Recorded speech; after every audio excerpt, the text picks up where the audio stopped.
One stinking hot summer afternoon, I was just vibing out in my shed, sanding some end grain chewit and listening to music that nobody else likes, and out of nowhere this thought, it just popped up into my head. You realise you have a YouTube channel that you should be filming content for so that you can release more content, right? That's right, I do have a YouTube channel I should be putting content out on. That's absolutely right. So maybe you should stop sanding and go and get your camera and set things up so that you can film for your YouTube channel. All right, I'm gonna stop this build right here, right now. I'm gonna go set up my camera. They've seen me pour resin before, so we can jump into this base, I think. Let's do that. The door's this way.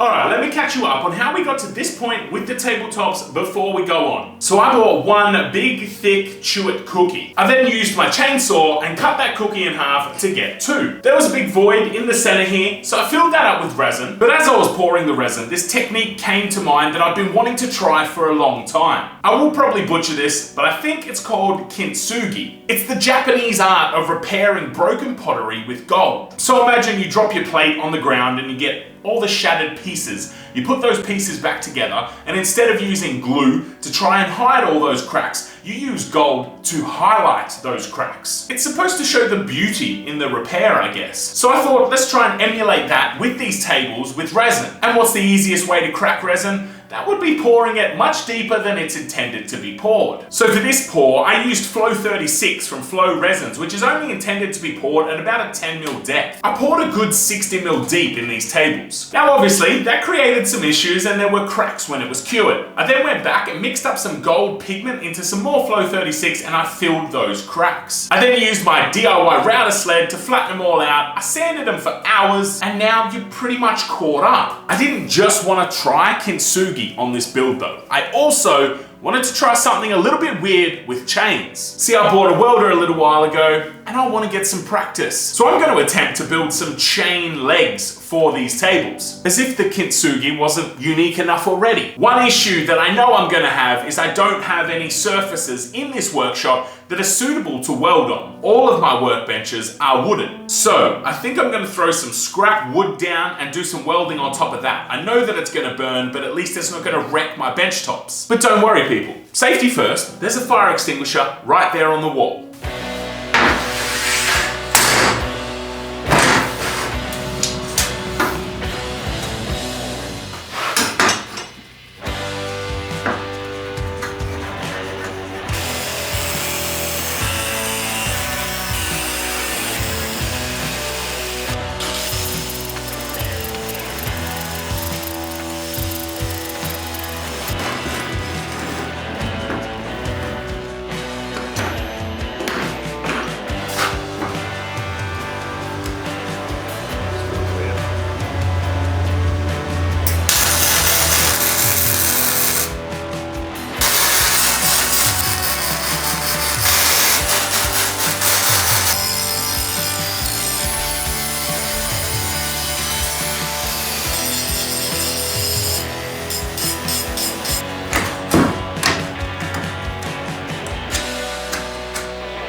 So the brackets are made for the legs. This is what's going to mount to the bottom of the tabletop and the chains are going to attach underneath here. What I'm going to do now is take these over to the tabletops and mark out these holes so that I can put some threaded inserts into the tabletops and then we can use furniture bolts to attach the legs instead of just screwing straight into the timber. Now there's a number of different benefits to using threaded inserts, but one of the main ones is transport. Once you take those screws out to disassemble this tabletop, when you go to put them back in, the timber's just not going to hold them the same. Whereas if you've got some threaded inserts in there, you can disassemble and reassemble this as many times as you like and it's going to be perfectly fine. Now I've got some ramper inserts to use on this build and they are some of the best on the market at the moment. I got mine from Salty Duck Woodworking, so if you're looking for any woodworking supplies, check out Salty Duck. This is not sponsored, he's just a great guy. Let's go and mark this stuff up.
So look, there's still a heap of work to do. I gotta put leveling feet on these and I gotta paint these. But I think it's time for a sneaky little peek. Put it all together and just actually see what's been stuck in here for months. I don't even know if that made sense at this point. I've been sniffing welding fumes all day. Now I was worried about this chain interfering with these bolts and it looks like it is going to. So we're gonna have to grind off the sides here.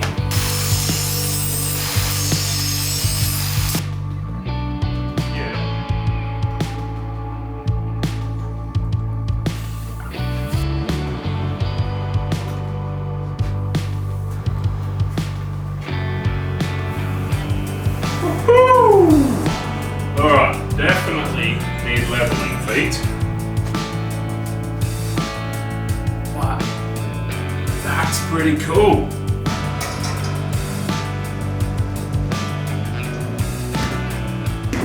Now, I went out and bought a tap and die set because I wanted to make sure I could clean these nuts out after I welded them in, just in case any splatter or anything got in there that would have bind things up. So just running this through quickly to make sure that everything will run smoothly when I go to put the feet in right at the end.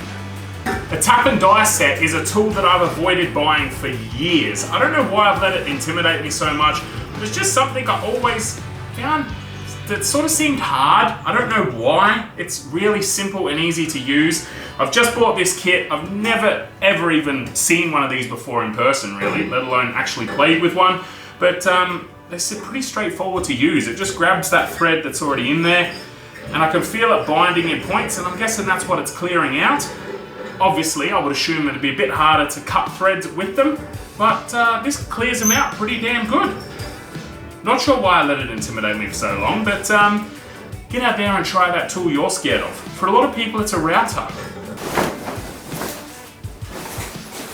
If you follow me on Instagram, you would have seen the pink painting that I did in here a little while ago for my daughter's bike, and it just got pink everywhere. All over my table saw. I can still see a pink glimmer on my lathe. It went everywhere, so I'm gonna cover up this time. I'm not too phased about the workbench though, because that's already been destroyed.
Well, champions, we finally got that project finished up, and I tell you what, that took a hell of a lot longer than I initially planned it to. But I'm pretty happy with these results. Now obviously, causing the resin to crack to create the kintsugi effect came with other consequences as well. There was a lot of bubbling in the resin because it got so hot. Luckily, most of that evidence is contained to the underside of the table, so that's not too much of a worry. But there are a few little air pocket holes on the top as well. Now, whether or not Chewit was the right choice for these tables, I guess we'll never know. I think they look pretty good, but Chewit is up there with one of the hardest timbers in Australia. It's like 13 on the Jenker scale, maybe 11. I'll probably have to fact check that. But with that considered, the end grain of Chewit is even harder to deal with. So I sanded these for a long time, and we got a beautiful finish, but there are a few little parts where we've got chip out, and there's just not a lot more I could do for that apart from going thinner, and I did not want to go thinner on these tabletops. Speaking of thickness, we're currently at 45 millimeters thick on these tops. Now, considering I bought this one piece of Chewit and it was 150 mil thick,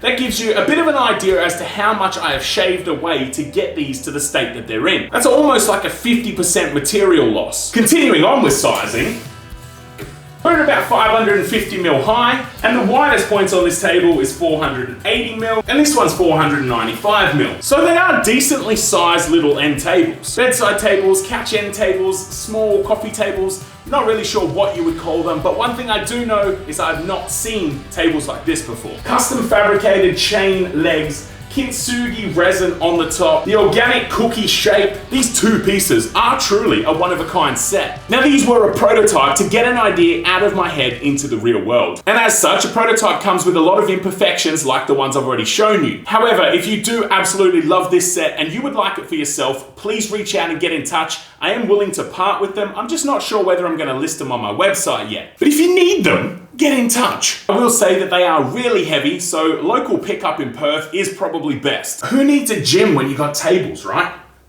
Man, they are heavy. If you guys enjoyed this build, I've teed up another side table build right here. This one's got integrated charging and everything. It's also got a really unique base, and I've also teed up one of the biggest table builds I've done right here for you. There's plenty of links down in the description below, so make sure you check those out before you head off. And until next time, guys, stay safe and look after yourself. I will see you soon. Wait, stop that. You'll get us a copyright strike.